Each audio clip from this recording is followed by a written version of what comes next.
we have as our concluding speaker our rapporteur. I actually have no idea what that means exactly, but it's French. It sounds nice. And I think it has something to do with reporting something. Our, uh, our, our, our concluding speaker will be Rebecca Knight, who is back for a second year. Last year, she did such an extraordinary job of summing things up. And yes, I'm building up expectations, Rebecca. She did such an extraordinary job that a number of people asked, is she going to be back this year? And I said, well, let me ask. And she is. The intent with asking her to speak was that we have someone. There's a lot I know that I am leaving with, a lot of questions, a lot of ideas, a lot of new insights. But I also wanted to get a perspective from someone, if you will, who can kind of stand back away from being a participant and just be an observer and comment on that, and hopefully through those comments provide us with an additional perspective, some additional food for thought as we depart.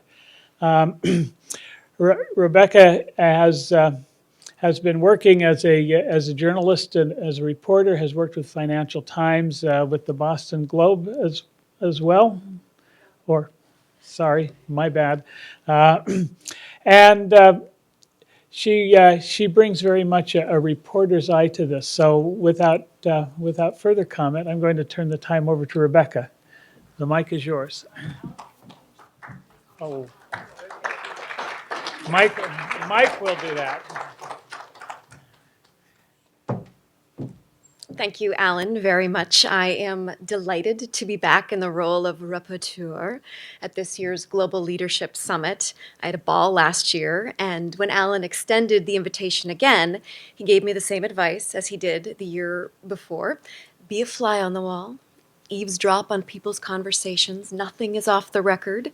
I'm a professional journalist, so this is music to my ears. But I have to admit that when I heard the theme of this year's summit, Global Leadership in the Middle, I was skeptical. Frankly, I was worried no one would want to come. Don't get me wrong. It is a rich topic, fertile ground for business schools, and a critical topic for organizations. But really, does anyone get excited when they hear the word middle? The word middle brings to mind a range of images and connotations, and none of them are all that great. Most of them are unpleasant. They range from the dull and the ordinary, middle of the pack, middle class, middle child, middle of the road, to the dreary middle school, stuck in the middle, middle life crisis, to the always offensive middle finger. And then there is the middle manager, the underglorified middle, as Damodar just referred to it as. It's a nebulous professional phase. When you're young and just starting out, you're fresh and full of promise, new ideas. You haven't been working long enough. You haven't been alive long enough to be jaded. And when you're in your 50s and 60s, even if you're not a capital L leader, you're viewed as wise and experienced. You've seen a lot and done a lot, and you don't have to prove anything to anyone. You deserve and command respect from your peers and underlings. So, middle manager. For a long time, middle managers have been dismissed as little more than pencil pushers, symbols of organizational bloat, perpetuators of groupthink. They might have a few direct reports or even a big team. They likely have some P&L responsibility. They make decisions, not big decisions. They think strategically some of the time. They also deal with a lot of personnel issues and administrative headaches. They're pros at PowerPoint. They spend a lot of their days on conference calls. Some of them will make it to the top. Some of them may run the show someday, but the vast majority will probably be stuck in middle management for the rest of their careers. I know what you're thinking, Rebecca, why are you such a hater? Middle managers have feelings too. And to be honest, I have a soft spot for middle managers. I'm a middle-aged woman. Most of my best friends are middle managers. I'm married to a middle manager. And even though I myself am not a middle manager, I derive a lot of my income from writing about them and for them. Small plug, I just started writing a column for Harvard Business Review called Best Practices, which is essentially advice for middle managers. So I'd like to call on many of you as my expert sources in the months to come. So slip me your business card or look me up on LinkedIn. But I digress. Happily for all of us, my misgivings about the word middle did not come to pass. And this year, the summit had a great turnout and sparked a lot of lively discussion about where middle managers are professionally, where they are personally, the challenges, obstacles, and opportunities they face in trying to shape their companies and their careers, as well as the role that senior managers play in developing and training these folks and enabling them to have greater impact on their organization. According to the Bureau of Labor Statistics, there are 10.8 million middle managers in the US alone. So who are these people and what did we learn about them here? First, in the opening keynote, Duncan Coombe of IMD reminded us how middle managers, he reminded us where they are in their lives psychologically. They're undergoing an intense personal transition involving new families, homes, countries. They're searching for purpose and maybe even an existential calling. A quick sidebar here. Duncan clearly shares my disdain for the word middle. Note his title talk went from leading in the middle to the inferno. As Duncan points out, many middle managers are disillusioned. They might feel for the first time, they might realize they're not so special. Their assumptions start to crumble. What they thought was true is no longer true. Many receive a hard lesson in being humble. They might endure a career disappointment for the first time. And even if they don't, they still may feel a dissonance when it comes to their jobs, a feeling of, is this all there is? As Phil Mervis of the Global Network on Corporate Citizenship asked, when you think about what you want on your tombstone, what do you want it to say? Here lies so-and-so. She created a lot of value for her organization. Is that what life's about? Women middle managers may feel this perhaps more intensely. Iris Nualu of Smith College Executive Education talked about the ambivalence and internal conflict that many female middle managers feel when they're not sure they want to move up the career ladder after they become mothers. She points out that middle management is often the level at which women drop out of the workforce or off-ramp because they don't have role models or powerful networks that might encourage them to stay in the game. Many female middle managers feel isolated and alone. But to be honest, it's not just women who feel this way. According to a recent study in the UK of workplace attitudes, just 44% of middle managers are satisfied with their work-life balance, compared with the 70% of those without managerial responsibility. It's not all doom and gloom, though, as Duncan reminded us that the middle is also where the cool stuff happens. Opportunities arise. Yes, the middle of the story is often a place for despair and tragedy, but it's also a time of new and exciting things that energize and rejuvenate. It's when our hero gains maturity, growth, and meaning. The summit also gave us insight into where middle managers are in their professional lives. Mads Ingholt of AP Møller-Maersk points out that middle managers have far more responsibility and power than they ever have. The world has changed, he says. The front line has been empowered to do the right thing, which enables the organization in turn to do more work. Middle managers are now coaches to frontline workers. They guide them, collaborate with them, and help them translate the company's strategy. They become leaders earlier in their careers. Lena Zander of Uppsala University concurs. Global work is being pushed down the organization, which means today's middle manager is exposed to different cultures and different people and different ways of doing work more so than ever before. Their roles are more complex, and expectations senior leaders have of their performance are also higher. They are stretched thin at home and at work. And there's not a lot of energy left over for what Christine Loescher of Boston Consulting Group calls magic time. These are the hours in the margin of your day where you focus on projects above and beyond your day job. Making productive use of your magic time is not only expected by your superiors, but it's often the primary way that middle managers get ahead. Lack of time, lack of energy, lack of confidence, it can lead some to hold back on their ambitions. As Eva Arebo of Maersk Tankers said over dinner, so many middle managers are wired to be conservative and risk-averse. They don't want to overpromise for fear of disappointing. The most effective middle managers, according to Fina May of the Red Cross, are present with their employees. They relate to their teams as individuals. They make sense of what they're saying and they take action. The best middle managers have the heart of a leader.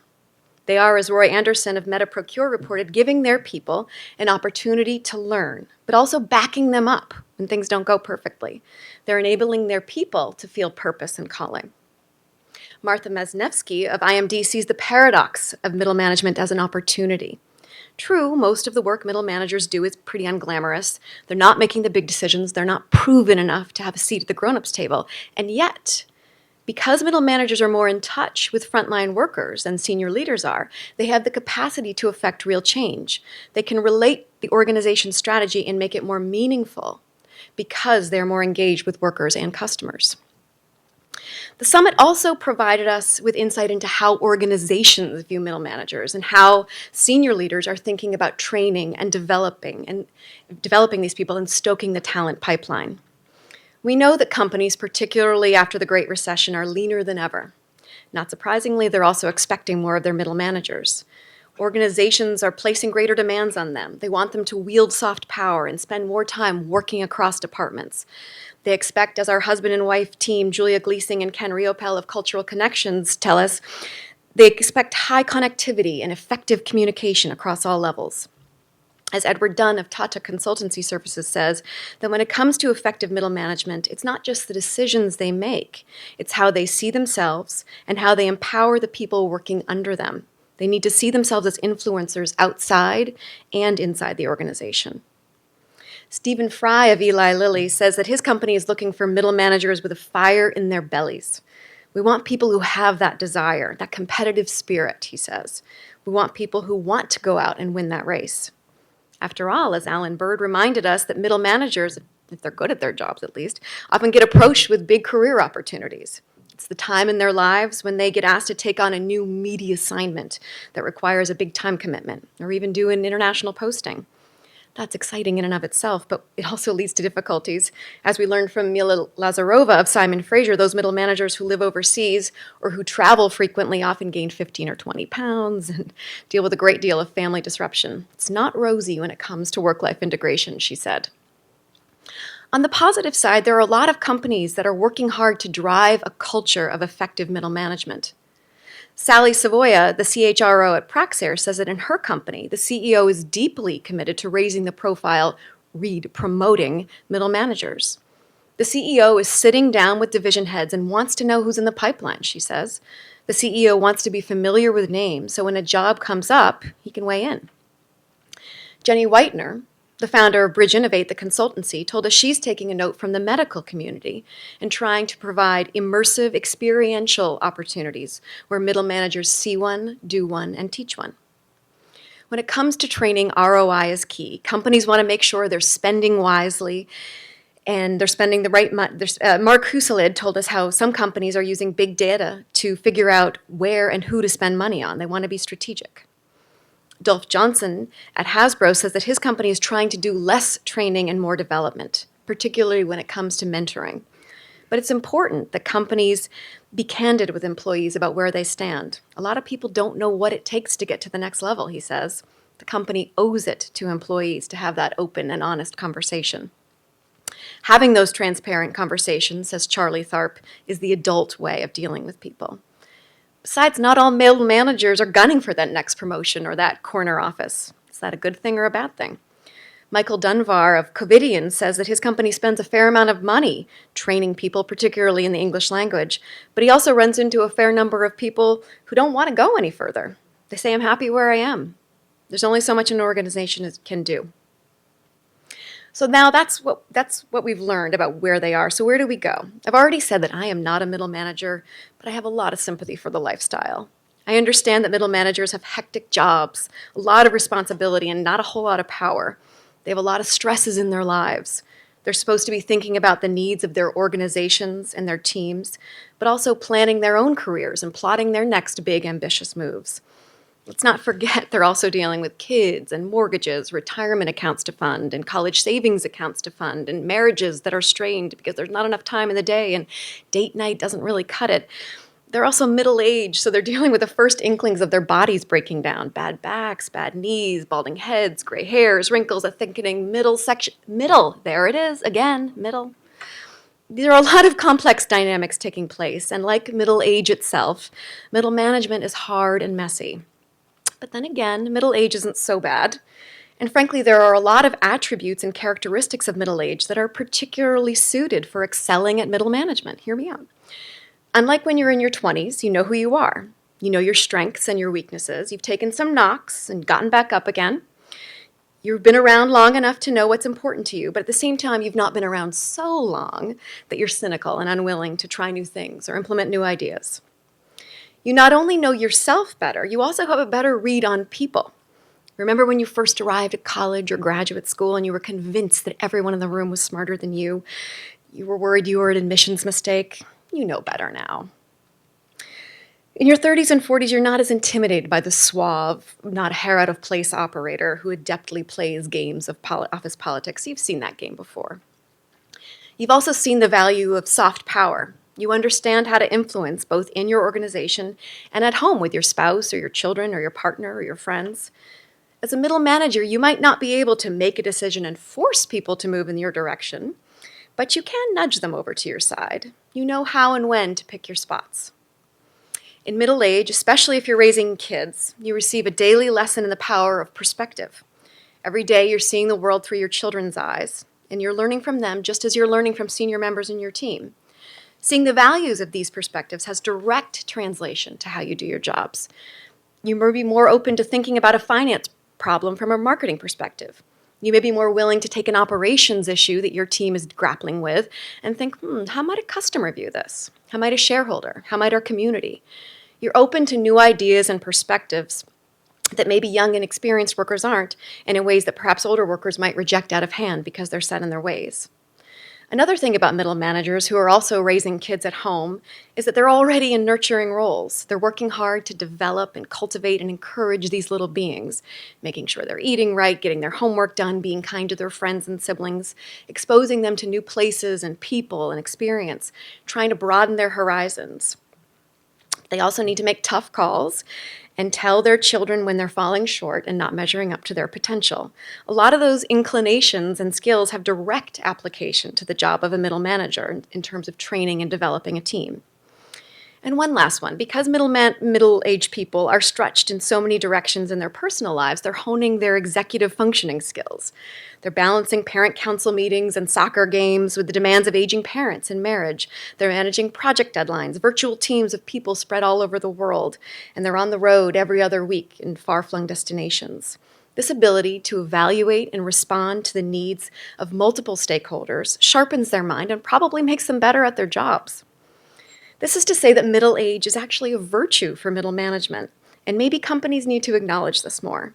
Remember, these are individuals we're talking about. As Terry Sands says, middle management humans are not monolithic. There are no one-size-fits-all solutions. The biggest takeaway, I think, is that if organizations expect middle managers to be that crucial layer of a company, one that turns top-line strategy into action while also being creative, innovative, cultivating talent within their own teams, and navigating their own careers, they need to meet people where they are in their lives. It's not rocket science, as we just heard.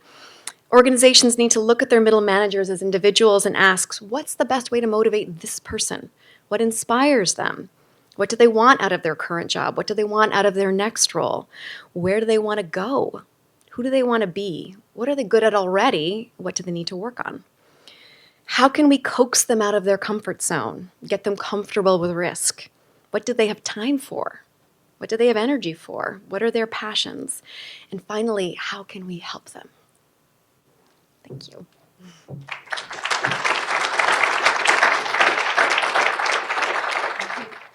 Yeah, reactions? Bravo. Thank you. Thank you. Thanks.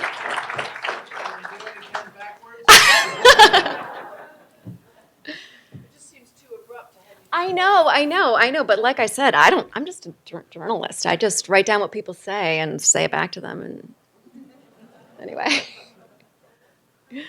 Yes, Sheila. It's very good to have you back for a second Thank year, you. Rebecca. Perhaps you could think back to last year and some commonalities about global responsible leadership and managers in the middle. Yeah, okay, last year. Yes. Okay. I remember last year, and it was. I feel.